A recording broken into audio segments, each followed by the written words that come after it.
बिहार की गरीबी और बदहाली राजनीति चमकाने का औजार नहीं है। समझिए बिहार को कितना बर्बाद किया है इसकी सरकारों ने।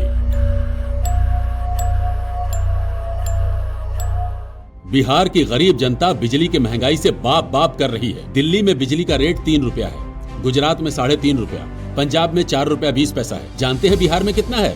7 रुपया प्रति यूनिट। जो देश का सबसे गरीब राज्य है, जहां आदमी औसत 3,000 रुपया महीना कमा रहा है, वहां बिजली अमीर राज्यों से दोगुना। आप इस बात को ठीक से समझिए। जो सबसे गरीब उसकी बिजली सबसे महंगी। यही सुशासन है। आप दावा करेंगे पूरे बिहार को बिजली दे दिया, विकास कर दिया, लेकिन यह विकास है?